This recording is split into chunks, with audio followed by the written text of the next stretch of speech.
안녕하세요. 지난 시간에 이어 대한민국 최고의 강연 최강 1교시에서 강연을 맡은 생명과학 연구자 계명찬 교수입니다. 지난번 강연에서는 제가 환경 호르몬의 위험성 등에 대해서 설명했습니다. 오늘 강의에서는 미세 플라스틱의 증가, 미세 플라스틱이란 미세 플라스틱의 위험성, 그리고 독성 물질의 운반자로서 미세 플라스틱의 위험성, 그리고 마지막으로 미세 플라스틱에 대한 규제와 대처 방안 등에 대해서 설명하도록 하겠습니다. 오늘의 강연 주제는 미세 플라스틱의 습격입니다. 거대한 고래가 한 마리 보이고 그 고래 뱃속에는 많은 플라스틱 제품들이 들어 있습니다. 물론 이것은 실제 고래의 시체는 아니고 조형 작가가 만들어낸 조형물입니다. 그리고 그 앞에 동네 아이들이 모여서 플라스틱을 가지고 노는 그런 모습이 그려져 있습니다. 실제로 이 장면은 진짜 고래 시체가 떠밀려 왔는데 그 뱃속에서 엄청난 양의 거대 플라스틱과 작은 플라스틱들이 관찰이 되었고, 사람들이 거기에 모여서 구경하는 그런 모습들을 보고 영감을 받은 작가가 만들어낸 조형물이 되겠습니다. 그런데 어째 뱃속에 이렇게 많은 양의 플라스틱이 들어있을까?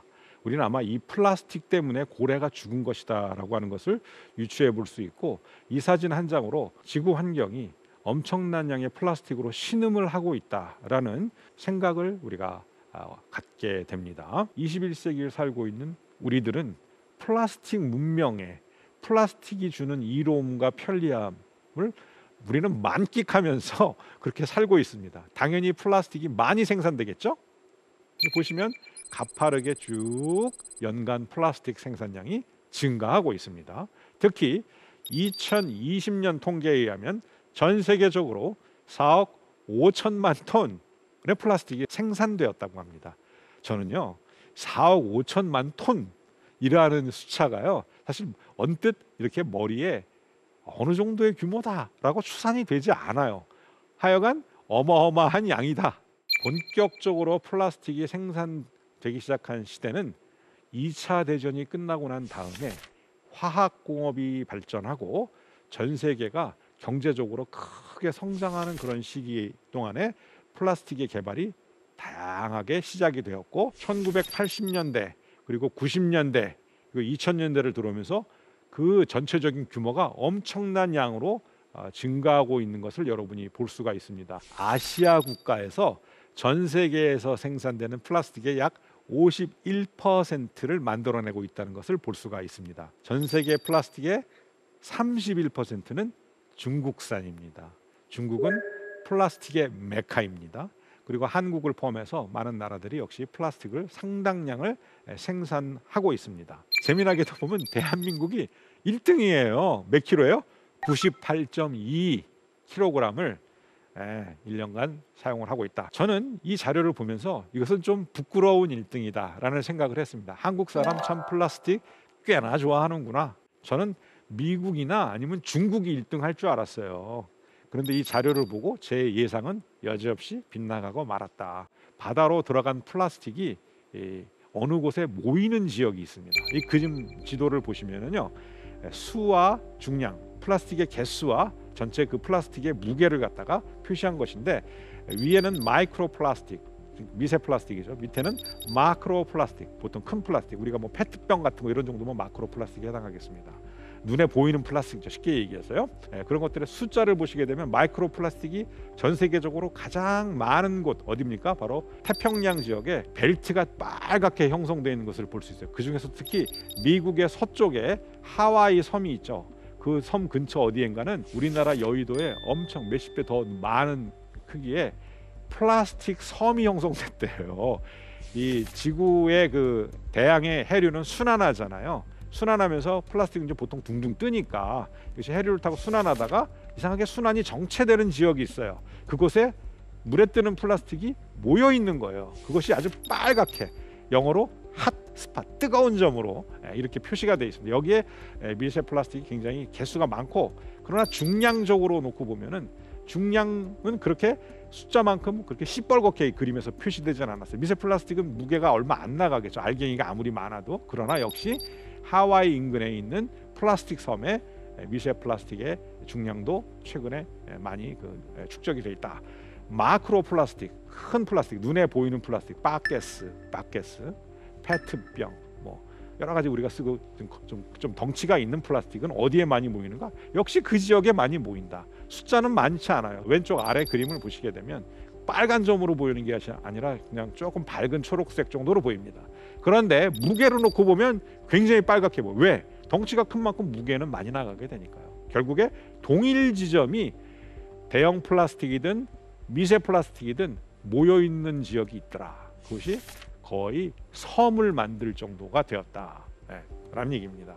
육상의 플라스틱 오염도 매우 심각하지만 이 해양의 플라스틱 오염은 실로 심각하다. 자, 이제는 대형 플라스틱 얘기는 그만하고 미세 플라스틱에 대한 이야기를 하겠습니다. 영어로는 마이크로 플라스틱입니다. 마이크로 플라스틱은 아주 원형의 플라스틱은 별로 없고 불규칙한 외형을 갖고 있습니다.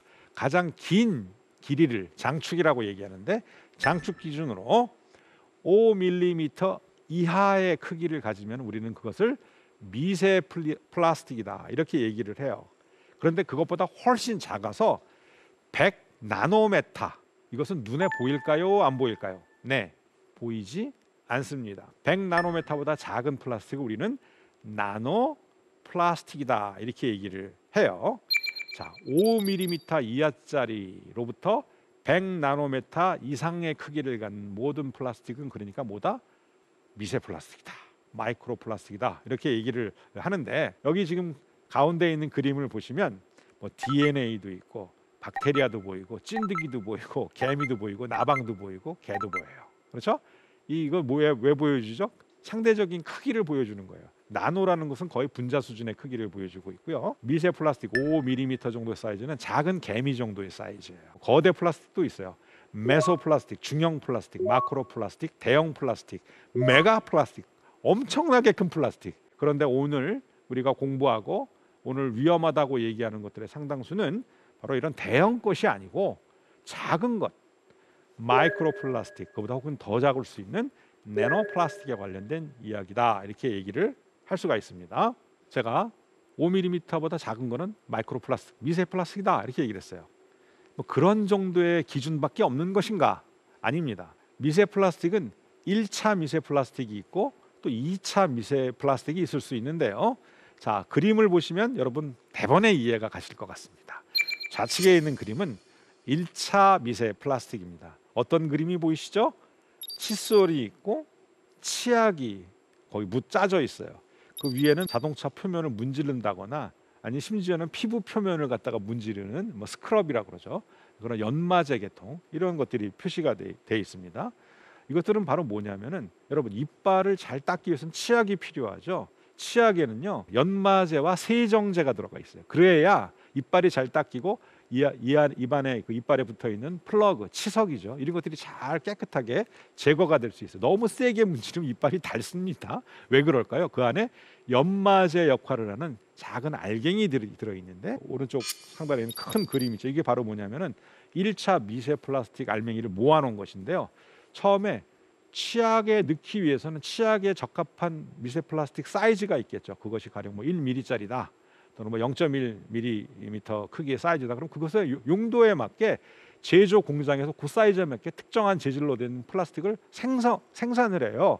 그것을 치약 공장에 갖다 팔면 치약 공장에서 그것과 세정제와 뭐 젤 같은 걸 섞어 가지고 치약을 만들어낸다 이런 얘기예요. 즉 1차 미세 플라스틱은 용도에 맞춰서 적당한 크기로 원하는 크기로 만들어진 미세 플라스틱을 우리는 1차 미세 플라스틱이라고 해요. 반면에 2차 미세 플라스틱은 원래는 미세 플라스틱이 아니었는데 뭐 페트병이라든가 무슨 큰 플라스틱 그릇이라든가 이런 것들이 버려졌어요.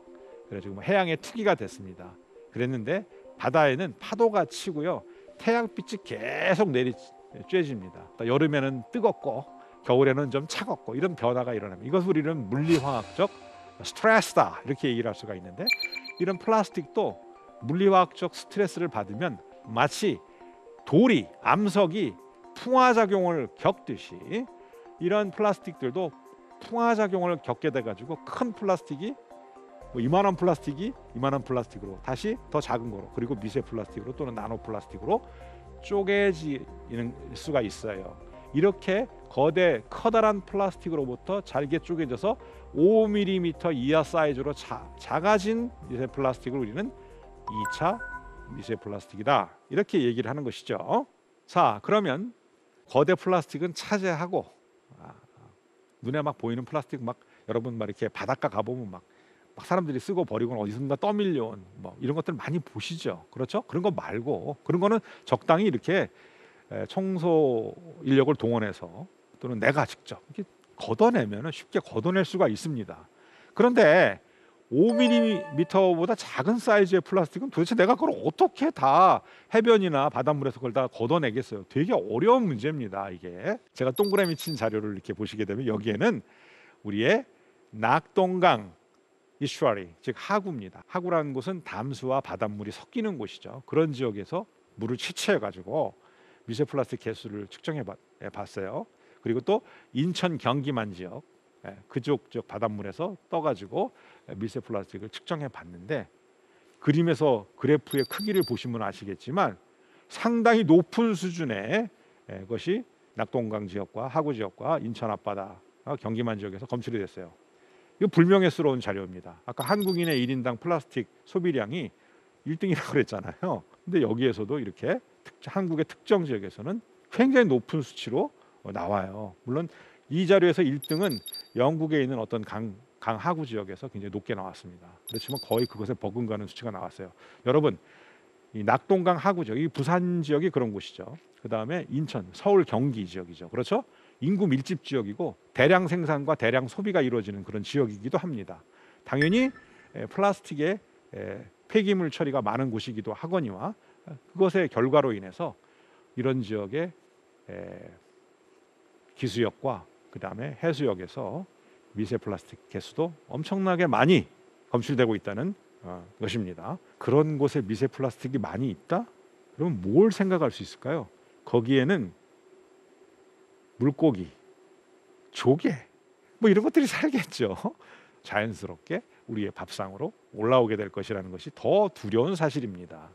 2016년에 국내 모래 해변 20곳에서 자료를 조사했는데 미세 플라스틱의 평균 농도가 1제곱미터당 2,776개가 검출됐다 그래요. 여기에는 높게 나온 지역도 있고 적게 나온 지역, 평균으로 2,776개, 3,000개에 육박하는 숫자가 나왔어요. 이 숫자는 세계적으로 볼 때는 중상위권, 아주 최상위가 아니라 다행이긴 합니다만 꽤 높게 나왔습니다. 여러분, 최근에 일본에서 후쿠시마 원자력 발전소가 파괴되고 나서 방사능에 오염된 물을 갖다가 해양으로 대양으로 이제 방출한다고 해서 바닷물의 생태계 물고기들이 이제 또는 어패류나 이런 것들이 방사능에 오염될까 봐 상당히 사람들이 걱정을 많이 하고 있어요. 자, 우리는 그래서 일본의 그 수산물을 야, 수입하지 말자 뭐 이런 넌 나는 안 먹겠다 일본산이면 뭐 이렇게 생각하시는 분도 많이 있습니다. 자, 방사능이 굉장히 무섭습니다. 그렇지만 여러분, 미세 플라스틱은 방사능만큼 무섭지는 않을 수도 있어요. 그렇지만 신경을 꺼도 되는, 신경을 안 써도 되는 그러한 오염인자는 아닌 것이에요. 우리나라의 바닷물, 그 다음에 해변에 이렇게 미세 플라스틱이 중상위권이라면 이곳에서 채취된 어패류 이런 것들이 과연 안전하다고 얘기를 할 수 있는가에 대해서 우리는 이미 고민을 아무리 해도 부족하지 않습니다. 아시겠죠? 네. 바다 말고 담수 환경에서 또 조사를 했어요. 우리가 이제 가정이나 공장에서 쓰고 버린 하수들이 바로 강으로 들어가는 것이 아니죠. 하수 종말 처리장으로 들어가게 됩니다. 거기서 여러 가지 정수 처리를 어느 정도 해요. 그래가지고 아주 안 좋은 물질들은 좀 분해를 시키고 뭐 인이라든가 질소 이런 것도 뭐 녹조를 또 유발하니까 이것도 다 제거를 하고 다시 이제 방출수 또는 배출수 형태로 강이나 이런 데로 내보내겠죠. 그런 나가는 그 하수 처리장 방출수에서 미세 플라스틱을 조사했어요. 그랬더니 1세제곱미터당 수십에서 수백 개가 검출됐다고 그래요. 이 얘기는 뭐냐면 현재 하수 처리장의 처리 시스템은 미세 플라스틱을 걸러내는 시스템을 제대로 갖추고 있지 못하다라는 얘기예요. 이것이 결국에는 강으로 들어가겠습니다. 그럼 강물을 떠가지고 이제 분석을 해봤어요. 그랬더니 강물 1세제곱미터에서 대략 1개의 미세 플라스틱이 검출이 되었습니다. 자, 그러면 우리는 다 수돗물을 먹고 살죠. 물론 지하수를 쓰는 집도 있습니다만 대다수는 수돗물을 씁니다. 식수로. 그러면 강물이 바로 수돗물의 원수죠. 강물을 다시 모아다가 정수장에다 집어넣고 수돗물을 만들어냅니다. 그렇죠? 그러면 현재 그 정수 시스템도 어떤 입자성 물질들을 가라앉히고 걸러내는 그런 시스템이 물론 채택은 되고 있습니다. 그러나 1세제곱미터당 1개 이상의 플라스틱이 존재를 하고 있는데 아무리 완벽한 정수 시스템이라고 하더라도 수돗물 속에 미세 플라스틱이 혼입되는 것을 막을 수는 없다. 결국에 우리는 미세 플라스틱이 들어가 있는 수돗물을 마실 수밖에 없다라는 말씀을 드리겠고요. 중요한 것은 이 먹는 물뿐만 아니라 먹이 사슬에 의해서 미세 플라스틱이 우리 몸에 들어올 수가 있는데요. 제일 위에 그림을 보시면 여기에 작은 물고기의 치어가 있어요. 물고기 수정란이 부화를 해가지고 난황 주머니를 달고 다니면서 또는 이제 새로이 플랑크톤 같은 것들을 막 잡아먹고 뭐 이러면서 작을 때 고기의 사진인데요. 뱃속에 하얀 알갱이들이 들어있어요. 이 하얀 알갱이 뭔지 아세요, 여러분? 혹시 여러분 생활 주변에 사용하는 플라스틱 중에서 하얀 플라스틱 뭐 있죠? 투명한 거 말고 하얀 플라스틱 어떤 것이 있나요? 네, 맞아요. 스티로폼입니다. 스티로폼 우리 바닷가에 가면 많이 버려져 있는 거 많이 보시죠. 특히 어업 활동하고 나서 뭐 그물에 달아놨던 부표 같은 것들이 뭐 그물이 밧줄이 끊어진다고 하거나 그렇게 되면 어떻게 돼요? 바다에 막 표류를 하죠. 부표, 스티로폼 부표 같은 것들이. 이것들이 막 부닥치고 풍화작용을 겪는다고 했잖아요. 그러면 작은 스티로폼 알갱이로 즉 미세 플라스틱 사이즈로 쪼개질 것입니다. 그것이 물에 둥둥 떠댕기는 동안에 이렇게 작은 눈에도 맨눈으로 봐야 겨우 보이는 조그만 그런 물고기들은요 자기보다 작은 걸 먹게 돼 있잖아요. 어떤 걸 먹죠? 식물성 플랑크톤이나 동물성 플랑크톤을 먹는다 얘기. 그러면 식물성 플랑크톤이나 동물성 플랑크톤 사이즈로 작아진 미세 플라스틱, 특히 스티로폼은 색깔도 또 하얘, 투명하지가 않고 그러니까 눈에 잘 보이겠죠. 이거 먹이로 오구나. 덥석 먹는다 이거예요. 그러니까 뱃속에 이렇게 하얀 알갱이들이 잔뜩 쌓여 있습니다. 이걸 누가 먹어요? 이런 치어를 다시 먹이로 하는 물고기들 있죠. 멸치가 이런 것도 잡아먹겠죠. 멸치는 고등어, 꽁치가 또 잡아먹겠죠. 그것은 또 누가 먹어요? 뭐 새라든 바다새라든가 거북이 또는 무슨 뭐 물범 이런 것들이 잡아먹고 뭐 돌고래도 잡아먹고 막 먹죠. 최상위 포식자가 누구죠? 생태계에서 사람이에요. 저는 생선을 굉장히 좋아합니다. 저는 생선 고등어 구이 같은 거 자주 먹어요. 그런데 제가 먹는 고등어에는 분명히 제가 조사를 안 해서 그렇지 미세 플라스틱 들어있다 이거예요. 바다 물속에 미세 플라스틱 들어있고 이렇게 보시는 바같이 먹이 사슬의 중간 단계에서 조사한 자료에 미세 플라스틱을 함유하고 있는 중간 먹이 생물들이 있다. 이 얘기는 먹이 단계의 먹이 사슬이 상위로 올라가게 되면 훨씬 더 많은 미세 플라스틱을 먹거리, 먹이 사슬을 통해서 먹게 된다. 그러면 그렇게 계속 먹었는데 도대체 내 몸은 그러면 미세 플라스틱이 얼마나 있는 거지? 걱정이 되죠, 여러분. 걱정하지 마세요. 대부분의 어느 정도 사이즈 이상의 미세 플라스틱은 먹으면 소화가 되죠. 입으로부터 항문에 이르는 동안에 이제 소화가 되고 대변으로 배설이 될 때 다 나갑니다. 걱정하지 마십시오. 그런데 문제는 다 나가지 않는다. 제가 1강에서도 우리 몸에 들어오는 환경 호르몬이 하루 만에 99%다 빠져나가. 99% 이상이에요, 사실은. 빠져나가는 99% 이상 다 빠져나간다 그랬어요. 근데 남아 있는 양 조금 있다고 그랬잖아요. 미세 플라스틱 마찬가지입니다. 뭐 5mm 정도 사이즈의 것을 미세 플라스틱이라고 얘기한다면 이것은 작은 콩알 정도 사이즈예요. 이런 정도 사이즈는 절대 몸 안에 남아 있을 수가 없습니다. 대변으로 싹 나가게 돼요. 문제는 작은 사이즈의 미세 플라스틱은 빠져나가는데 시간이 오래 걸리거나 아주 작은 사이즈의 미세 플라스틱은 빠져나갈 생각을 안 한다고 하는 것이죠. 어쨌든 이 그림에서 이렇게 물속에 있는 미세 플라스틱이 먹이사슬을 통해서 상위 포식자에게로 이행을 하고 결국엔 인간의 밥상으로 올라와서 내가 먹고 있다라는 생각을 하셔야 되고요. 거북이 보세요. 거북이 보니까 물고기 치어보다는 더 사이즈가 큰 알갱이를 이제 먹었다는 걸 거북이 위장관에서 이제 거트 플러싱이라 그래가지고 이렇게 거북이를 잡아가지고 일단 식염수를 넣고 버글버글 해가지고 촥 내용물 끄집어내면 뭘 먹었는지 걔네들이 먹은 자연스러운 먹이도 있을 것이고 이렇게 먹어서는 안 될 플라스틱 알갱이도 이렇게 나와요. 형형색색의 다양한 플라스틱 뭔지 알고 먹었을까요? 먹인 줄 알고 먹은 겁니다. 혹은 이거보다 작은 물고기를 먹었을 때 그 물고기가 먹은 뱃속에 들어있는 것을 거북이가 먹게 된 거예요.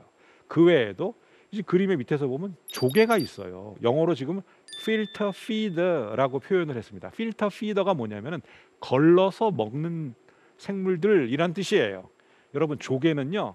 여러분 초등학교 과학 교과서에 보게 되면은요. 탐구생활 교과서에 보면은 입수공과 출수공이 있다. 바닷물을 빨아들이는 관이 있고 바닷물을 내보내는 관이 있어요. 여러분 그거 아시죠? 바지락 같은 거 사다가 가정에서 부엌에다 이제 해금한다고 이렇게 집어넣고 보면은 물총을 찍찍 쏘는 걸 보신 적 있을 거예요. 한쪽에서 끊임없이 바닷물을 빨아들이고 한쪽에서는 빨아들인 바닷물을 다시 쏘아서 몸 밖으로 내보내요.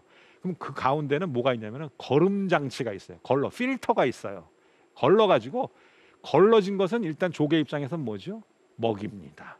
먹을 만한 작은 알갱이. 주로는 뭐가 되겠죠? 플랑크톤이에요. 동물성 플랑크톤 같은 거. 그걸 먹고 조개가 무럭무럭 자라는 거예요. 물론 조개가 빨아들인 해수 속에는 대다수 플랑크톤이 있겠죠. 그러나 미세 플라스틱이 들어있다는 것이고요. 조개 몸속에서 미세 플라스틱은 잘 나가지 않습니다. 그러면 조개를 잡아서 우리가 또 조개탕, 칼국수 이런 거 해 먹었어요. 그럼 어떻게 될까요?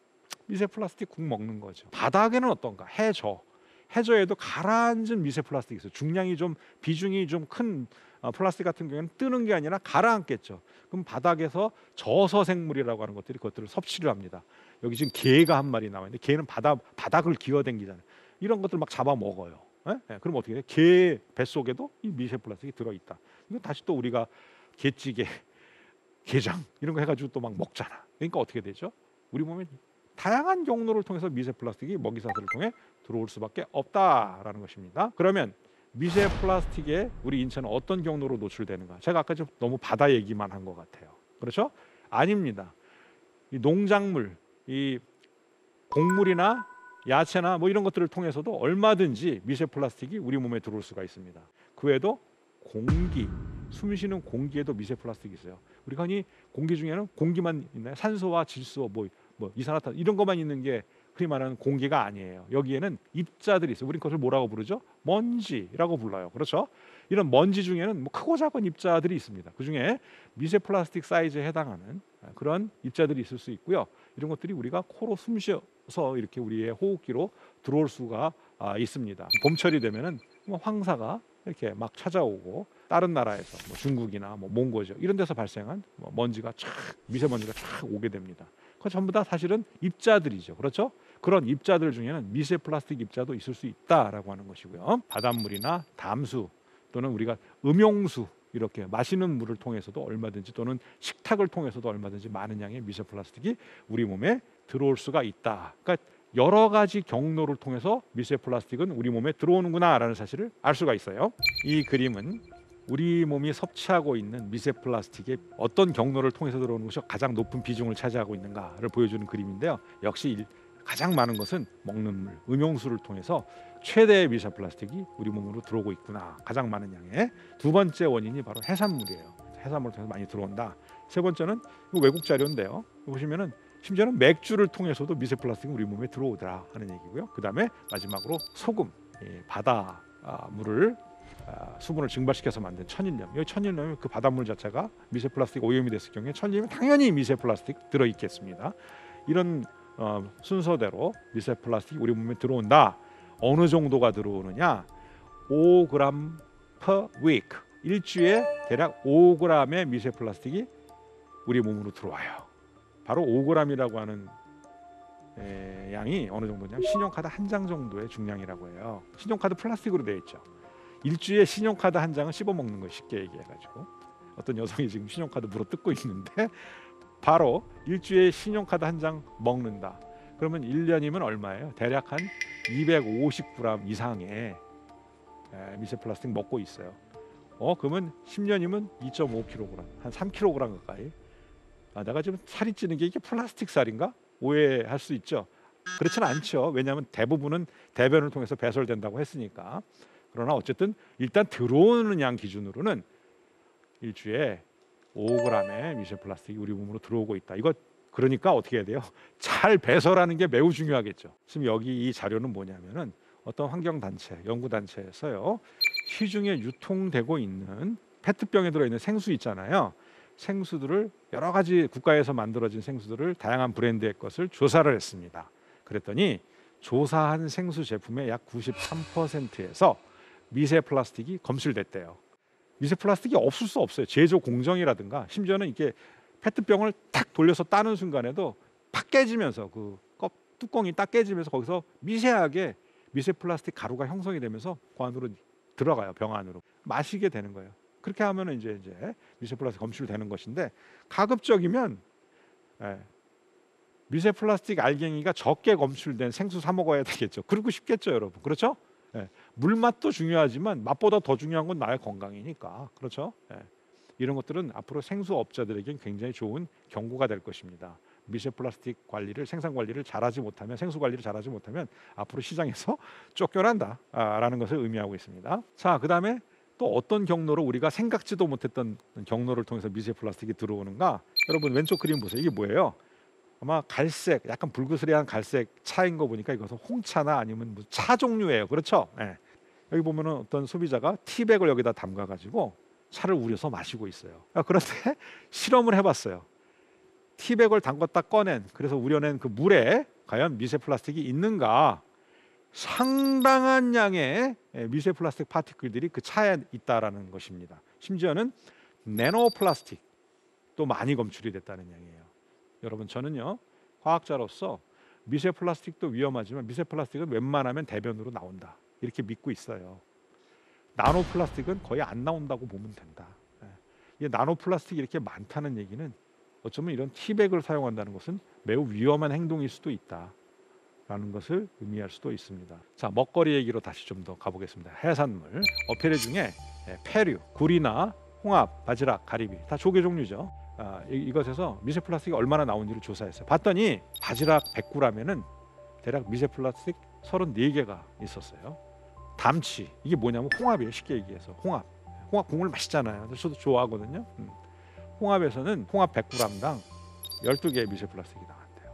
굴에서도 8개, 가리비에서도 7개. 가리비는 비교적 좀 깨끗한 데서 키우는 거로 내가 알고 있는데 거기서도 나와요. 안 나오질 않아요. 그렇죠? 이런 패류 종류를 통해서 먹는 미세 플라스틱의 개수가 1년에 평균 212개 정도는 먹는다. 유난히 조개탕을 좋아하거나 조개구이를 좋아하시는 시청자가 계시다면 그분은 훨씬 더 많은 1000개 이상 또는 2000개 이상을 잡수실 수도 있습니다. 그렇죠? 저는 이런 자료를 보면서 우리가 식당이나 또 횟집이나 이런 데 가서 해산물이 원산지가 어딘가 이런 것들을 관심 있게 보면서 주문도 하고, 뭐 중국 거다 혹은 일본 거다 그러면 조금 불안해요. 그렇죠? 방사능이나 뭐 중국 거 같으면 도대체 뭘 집어넣었을지 모르기 때문에. 그런데 그럼 국산이면 안전한가요? 솔직하게 고백하셔야 돼요. 가령 예를 들어서 우리나라의 동해안, 남해안, 서해안 이렇게 제주 해역도 있고요. 지역마다 이 어패류에서 검출되는 미세 플라스틱의 농도는 다릅니다. 그러면 국내산이면 국내산 이꼬로 안전한 것, 중국산이나 일본산은 불안한 것, 이런 개념은 성립하지 않습니다. 어느 지역에, 국내에서도 어느 지역에서 만들어진 생산된 조개류인가 또는 생선인가, 이것이 앞으로는 중요한 선택의 기준이 돼야겠어요. 그런데 그것이 과연 우리가 소비 생활하는 동안에 가능한 일인가? 그렇지 않아요. 그렇죠? 그냥 국내산으로 돼 있어요. 그렇죠? 조금 더 관심 있게 봐야 되고, 바닷가에서 어업 활동에 종사하시는 분들도 자기 앞바다, 자기가 어업 활동을 하는 그런 곳에 미세 플라스틱 관리를 제대로 하지 못하시게 되면은 당장은 아니지만 머지않은 장래에 그 동네에서 생산된 수산물은 팔기가 어려워질 수도 있다라는 것을 미리미리 준비하시고 자기 앞바다 청소 깨끗하게 하셔야 됩니다. 자, 그다음에 이제 소금 얘기할게요. 이 지도에 보면 전 세계적으로 바다 소금, 천일염입니다. 인류가 먹고 있는 소금은 크게 두 가지가 있어요. 천일염이 있고 암염이 있습니다. 이 히말라야 막 이런 지역에서도 암염이 나와요.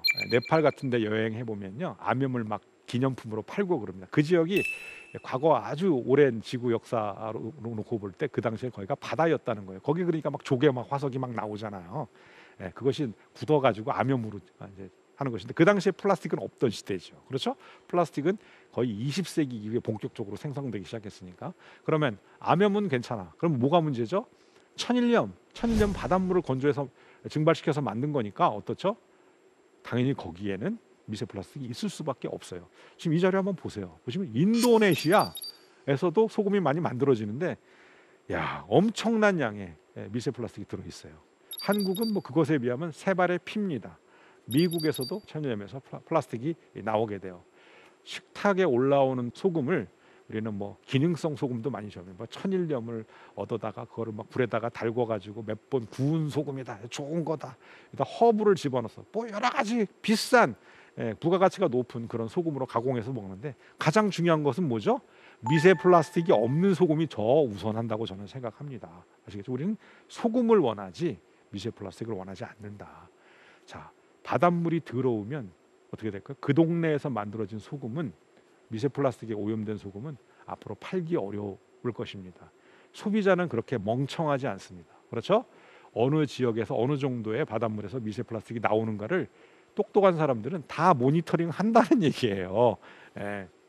염전 관리, 바닷물 관리를 잘 하셔야 될 때입니다. 옷에서도 미세 플라스틱이 나올 수 있느냐? 있습니다.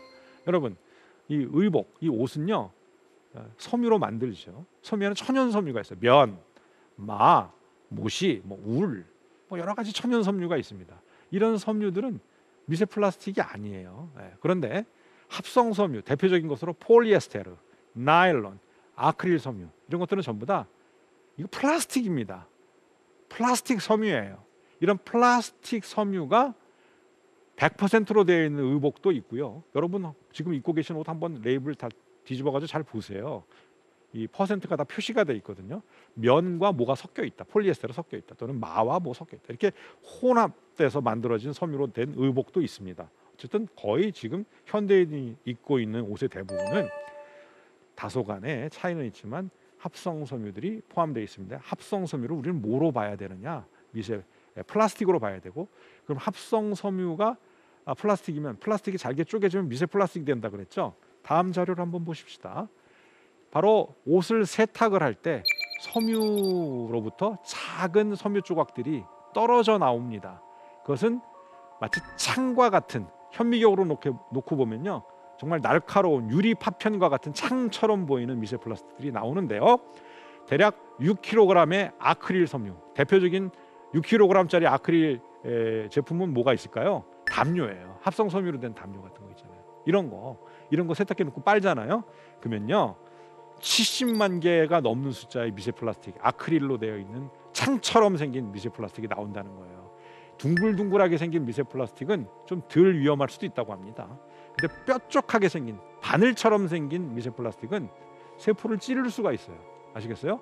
훨씬 더 위험한 플라스틱이다. 그래서 영국의 환경단체인 그린 얼라이언스에서는 일반적인 플라스틱으로부터 만들어진 미세 플라스틱 또는 일반 플라스틱 제품보다 이 합성 섬유, 아크릴과 같은 이런 합성 섬유로부터 파생되어져서 나온 세탁 과정을 통해서 나온 이런 미세 플라스틱이 한 5배는 더 위험할 수 있다라고 이렇게 추산을 했습니다.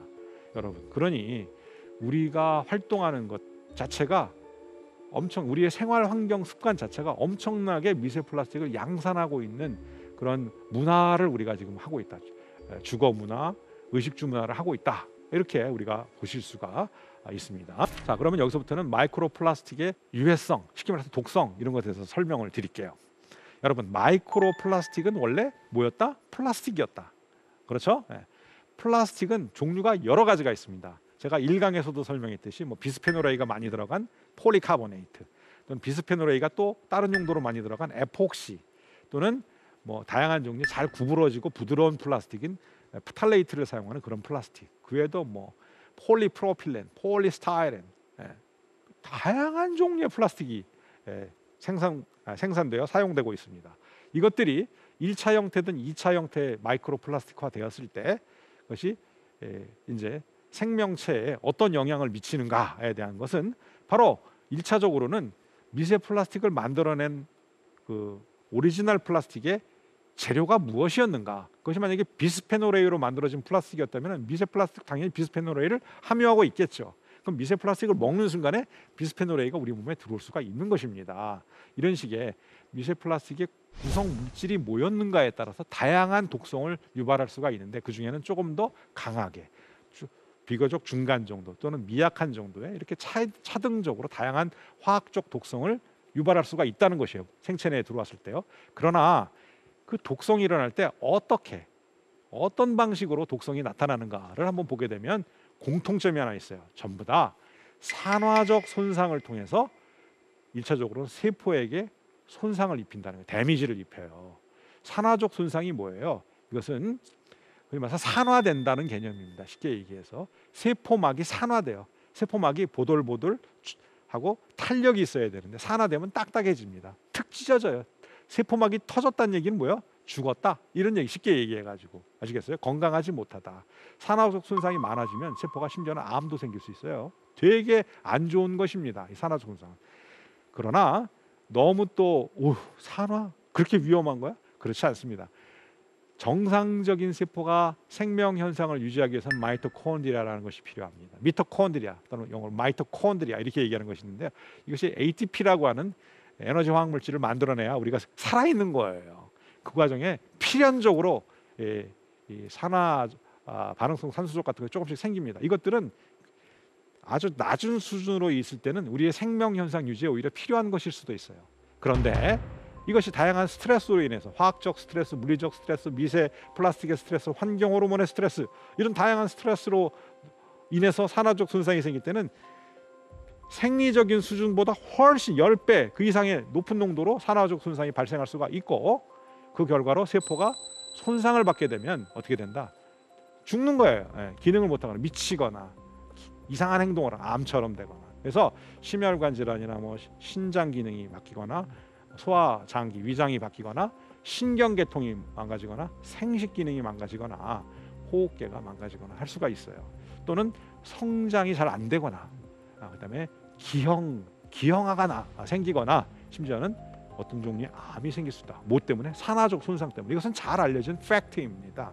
미세 플라스틱이 아무리 먹고 대변으로 나간다가 할지라도 대다수가 일부가 남아서 우리의 몸에 있는 세포 주변에서 산화적 손상 수치를 높이게 되면 이것은 위험한 것입니다. 미세 플라스틱의 어떤 위험성에 대해서 크기별 위험성에 대한 실험 자료가 있는데요. 여기 지금 보시면은 제브라피시라고 하는 실험 물고기가 있어요. 이건 손가락보다 좀 작은 물고기인데요. 여기다 폴리스타이렌으로 되어 있는 미세 플라스틱을 작게 가공을 해가지고 5 마이크로메타짜리하고 20 마이크로메타짜리를 조그맣게 만들었어요. 그래서 이놈을 친 거야. 그러면 이놈이 이제 그걸 먹습니다. 먹인 줄 알고 이제 먹으면은 어디에 이제 이것이 미세 플라스틱이 분포라는가 봤더니 물고기 아가미, 그다음에 물고기의 간, 그다음에 장에 이 5 마이크로메타짜리 미세 플라스틱 잔뜩 있다는 걸 알았고 또 20 마이크로미터짜리는 아가미하고 장에 많이 있다는 사실을 알았어요. 그럼 여기서 뭘 할 수 있죠? 아가미는 물하고 직접 닿으니까 아가미 사이에 끼일 수도 있습니다. 쉽게로. 구트 같은 경우는 꿀꺽 삼켰기 때문에 거기서 나올 수도 있어요. 근데 간은 바깥 환경과 직접 접해 있는 장기가 아니잖아요. 온니 단지 피를 통해서만 접촉할 수 있는 곳이잖아요. 간에서 나왔다는 얘기는 뭐죠?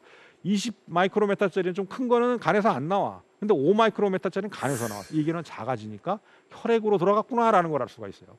또 다른 실험 결과인데요. 로티퍼라고 하는 동물성 플랑크톤이 있어요. 여기에는 더 작은 미세 플라스틱을 한번 써본 거예요. 0.05, 0.5, 그다음에 0.6 이런 정도의 그 마이크로메타의 미세 플라스틱을 처리해봤어요. 그랬더니 어떻게 됐어요? ROS 아까 그 산화적 손상의 지표가 되는데 이것이 쫙 올라갔습니다. 그리고 세포 신호 전달이 비정상적으로 활성화됐어요. 그 얘기는 뭐냐면은 얘는 곧 뭐잖아 죽거나 아니면 기능을 못하거나 이렇게 되는 것을 의미한다는 얘기예요. 작으면 이런 산화적 손상을 더 많이 유발하는구나. 큰 알갱이는 산화적 손상을 좀 덜 유발할 수가 있어. 유발하지 않거나 작은 알갱이는 산화적 손상을 유발하는구나 라는 것을 알 수가 있었습니다. 그래서 미세 플라스틱 사이즈가 정리해 보면 150 마이크로메타 사이즈보다 작은 경우에 림프액으로 흡수가 될 수 있어요. 여기 림프액이라고 하는 것은 우리의 정맥혈이 심장으로 회귀하기 전에 림프를 거치게 되어 있습니다. 림프 시스템을 빠져나와서 다시 이제 심장으로 들어가게 되는데 바로 작으면 혈액으로 들어가고 다시 정맥을 거쳐가지고 림프로 간다. 혈액으로 들어갔다는 얘기나 진배 없어요. 작으면 먹었다가 몸 밖으로 대변으로 나가는 게 아니로구나 라는 사실을 잘 아셔야 됩니다. 바다에는요 태양빛이 강해요. 태양빛은 가시광선 플러스 뭐가 있어요? 자외선이 있어요. 자외선은 엄청난 에너지원을 가지고 있습니다. 빛의 파장이 짧으면서 굉장히 에너지가 높아요. 예? 무서워요. 이거 자외선 많이 쬐면 피부암 걸려요. 예. DNA 돌연변이 생깁니다. 미세 플라스틱들이 이런 자외선을 맞게 되면 어떻게 되냐면 미세 플라스틱 알갱이를 구성하고 있는 화학 물질이 있잖아요. 솔솔 새 나온다는 거를 그래프를 보여주고 있어요. 오른쪽과 왼쪽 그래프를 비교해 보시면 그 내용을 지금 설명하고 있는 것이고요. 그러면 미세 플라스틱은 거대한 플라스틱과 비교해서 또 어떤 독특한 특징이 있느냐? 독성 물질의 운반자입니다. 미세 플라스틱 원료 물질도 물론 위험해요. 화학 물질이 거기 많이 들어있기 때문에. 그런데 독성 물질의 운반자라는 얘기는 나를 구성하는 것이 아니라 내가 누구를 잡아서 내가 그것을 흡착해서 누구의 숙주, 호스트, 사람이면 사람, 조개면 조개, 뭐 생선이면 생선에게 전달해 준다 그런 뜻입니다. 왼쪽 그림은 큰 플라스틱이 있어요. 가령 이것이 1kg짜리 플라스틱이었다고 생각해 보세요. 그것을 잘게 쪼개서 미세 플라스틱 사이즈 5mm 이하짜리로 잘게 부쉈습니다. 그러면 중량은 똑같이 1kg예요. 표면적은 어떻게 될 것 같아요? 엄청나게 늘어납니다. 아시겠어요? 그러면 표면적이 늘어나면 이것이 미세 플라스틱이 지금 바다에 있다고 가정해 보십시다. 바다에 여러 가지 우리가 육상에서 기원된 많은 또는 대기에서 기원된 환경 오염 물질들이 존재를 하는데 그 중에 물질들 중에 일부는 물보다는 기름, 쉽게 얘기해서 플라스틱은 기름이다 이렇게 생각할 수 있는데 물보다는 기름하고 친한 애들이 많다 이런 얘기예요. 그럼 어떻게 되죠? 미세 플라스틱 표면에 가서 붙어요. 그러면 1kg짜리 큰 플라스틱의 표면에 붙는 양하고 그걸 잘게 쪼갠 미세 플라스틱 표면에 붙은 양하고 어디가 더 많이 붙을까요? 당연히 미세 플라스틱 표면에 훨씬 더 많은 양의 것이 붙는다 이런 얘기예요. 그럼 이것이 먹이 사슬을 통해서 뭐 생선이나 어패를 통해서 우리 몸에 들어온다고 가정을 해봐요. 그럼 어떻게 될까요? 미세 플라스틱이 주변에 있는 나쁜 물질 잡아가지고 내 몸에 전달해주는 운반체 역할을 한 것이죠. 바로 독성 물질의 운반자다. 이것이 최근에 주목받고 있는 과학 세계에서 주목받고 있는 미세 플라스틱의 위험성입니다. 여러분 화학 물질이 환경에 나가게 되면 화학적, 물리학적 풍화작용을 화학 물질도 받아요. 그래서 분해되고 심지어는 미생물 같은 것들이 막 효소를 이용해가지고 화학 물질 구조를 막 바꿔요. 독성 물질이었는데 조금 더 독성이 좀 저감되거나 아니면 독성이 아예 없는 물질로 다 분해해 버린다. 쉽게 얘기해요. 물과 이산화탄소로 분해할 수도 있어요. 심지어는 알겠어요? 예, 그렇게 할 수도 있는데 분해가 안 되는 물질이 있어요. 예, 그것을 바로 우리는 뭐라고 얘기하냐면 바로 잔류성 유기오염 물질이다. Persistent Organic Pollutant다. 영어로 줄여서 POP라고 얘기해요. 팝 알겠어요? 복수로 팝스 이렇게 얘기를 하는데 분해가 잘 되지 않고 환경에 잔류하면서 먹이사슬을 통해서 오랫동안 돌아요. 대표적인 팝스는 뭐가 있냐면요. DDT, 살충제 DDT예요. 이것서 몇 년 전에 그 대구 어떤 계란 그 양계장에서 그 계란에서 말이지 DDT가 검출이 돼가지고 난리가 난 적 한 번 있었잖아요. 예, 그때가 어떻게 된 거냐 이게. 도대체 DDT는 50년 전에 사용이 중단됐는데 최근에 닭이 낳은 계란에서 도대체 DDT가 나오는 거야. 여러분 닭들이 어때요? 막 해치잖아. 땅을 막 해치고 막 바닥에 모래나 흙 같은 거 주워 먹잖아요. 그렇죠? 거기에 50년 전에 뿌렸던 DDT가 남아있는 거 분해 안 되고 그걸 닭이 먹었어요. 사료도 먹고 흙도 조금 주워 먹었습니다. 그 DDT가 닭 몸에 들어가서 닭이 낳은 알에 들어가요. 우리 식탁에 올라왔던 거예요. 50년이나 분해가 안 되고 있었다는 얘기. 쉽게 얘기해가지고 이런 거 다이옥신 이것도 맹독성일 뿐만 아니라 독극물이에요. 이거 분해 안 됩니다. 이것도 팝스로 바닷물에서 미세 플라스틱과 결합할 수 있어요. 그 다음에 절연물질. 여러분 구리전선에 전기가 누전이나 뭐 되지 말라고 감전될 수 있잖아요. 사람이. 그렇죠? 이거 플라스틱 피복을 입히잖아요. 옛날에는 여기에 PCB라고 하는 절연체 물질을 갖다 여기다가 입혀가지고 만들었단 말이에요. 그러면 어떻게 되느냐? 이거 PCB 원료 물질이 환경에 방출돼서 이것도 분해 안 돼요. 팝스예요. 그 다음에 실내 인테리어. 지금 스튜디오 안에도 막 전부 다 플라스틱이고 뭐 커튼도 있고 그런데 이거 전부 다 여기 지금 불 나면 큰일 나거든요. 그러니까 어떻게 되죠? 난연제를 다 처리한 소재로 다 만든 거예요. 브로마 난연제. 이게 또 대표적인 팝스로서 분해가 잘 안 됩니다. 이런 것들이 바닷물 속에 둥둥둥 떠댕기다가 미세 플라스틱 만나면 척하니 붙어가지고 어떻게 된다? 플랑크톤, 조개, 고등어, 꽁치 우리 밥상에 올라오게 된다. 이런 얘기예요.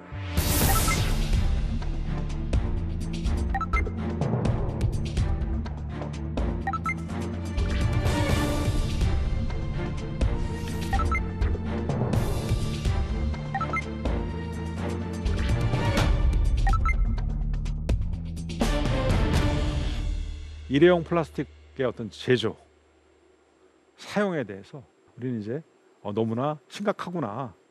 예, 이 상태로 계속 가면 좀 곤란하다라는 생각 아마 제 강의 들으면서 하셨을 거예요.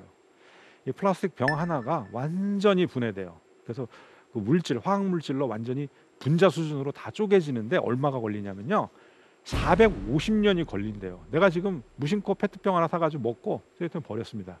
분리수거도 안 되고 재활용도 안 돼가지고 그냥 어디로 바다나 땅이나 이런 데로 버려졌어요. 그럼 이것이 분자로 분해되는데 450년 걸린대요. 그러면 450년은 도대체 몇 세대예요? 15세대. 나의 15세대 후손 정도가 돼야 그것이 분해가 된다. 이것들이 계속 버려지고 있다. 그리고 재활용되는 것은 현재 수준으로는 9%에 머무르고 있어요. 물론 재활용 수치는 점점 올라가긴 한다고 내가 얘기를 했는데요. 결국에 지금 플라스틱의 전반적인 사용량을 줄이지 못하면 우리의 후손들은 우리가 버린 플라스틱이 풍화돼 가지고 만들어진 미세 플라스틱을 먹이사슬을 통해서 매일 먹게 될 수밖에 없을 것이다. 근본적인 해결법이 그럼 과연 뭐냐?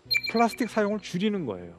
여러분, 플라스틱 사용을, 특히 일회용 플라스틱 사용을 하는 것은요, 바로 뭐냐면요, 편리하기 때문에 그런 거예요. 그건 뭐 물컵, 유리컵, 스텐컵 이런 거 들고 다니면 얼마나 무겁고 떨어뜨리면 깨지고 말이에요. 비싸기도 하고. 그런데 그렇게 편리함을 자꾸 쫓다 보니까 플라스틱은 계속 늘어나고 그렇게 된다. 플라스틱 사용을 줄이지 않으면 근본적인 해결이 되지 않는 거예요. 그 다음에 성능 좋은 바이오 플라스틱을 계속 개발해야 돼요. 지금 바이오 플라스틱이 없는 게 아니라 상당히 많이 지금 시장에 들어오고 있습니다. 바이오 플라스틱이. 그러나 그럼 기존의 플라스틱을 완전히 대체하지 못하는 이유는 뭐예요? 아직까지도 우리가 원하는, 다방면에서 원하는 그런 성능을 쫓아가고 있지 못하기 때문에 그런 거예요. 그러나 기술의 발전 끝이 없습니다. 바이오 플라스틱이, 굉장히 다양한 바이오 플라스틱이 나오게 될 경우에 기존의 플라스틱을 대체할 수 있을 것이고, 바이오 플라스틱 특징이 뭐야? 바이오디그레이더블, 즉 생물학적으로 분해가 잘 될 수 있다 특징 갖고 있으니까 분해되는데 뭐 시간도 많이 걸리지 않을 뿐만 아니라 그 자체가 그렇게 유해하지 않습니다. 그러니까 큰 문제가 안 될 것인데, 이런 기술이 빨리 촉진돼야 될 것이고요. 여기에 전 지구적인 연구 투자가 더 많이 투자가 되어야 된다, 이렇게 얘기할 수 있어요. 그 다음에 또 하나 있어요. 기존에 만들어냈던 플라스틱 도대체 어떻게 할 거냐? 재활용 기술을 발전시켜야 돼요. 여기에도 많은 연구개발 투자가 진행되어야 할 것이고, 앞으로 혹시 이 프로를 보고 있는 젊은 학생들이나 청년들이 있다면 이런 쪽 바이오 플라스틱이라든가 이런 플라스틱의 재활용과 관련된 연구나 아니면 기술을 개발하는 쪽에 한번 자기 인생을 투입해 보세요. 지구도 지키고 자기 일자리도 보장되고 좋을 것 같아요. 플라스틱이 없는 사소한 불편함에 익숙해져야 할 때입니다. 우리가 이기심에 편리함만을 쫓아 플라스틱과 일회용 플라스틱을 무제한적으로 사용하게 될 때, 이것들이 미세 플라스틱으로 바뀌게 된다면 우리의 후손들은 아주 먼 훗날까지도 오늘 우리가 쓰고 버린 플라스틱 때문에 고통을 받게 될 것입니다. 지금까지 대한민국 최고의 강연 최강 1교시 계명찬이었습니다. 고맙습니다.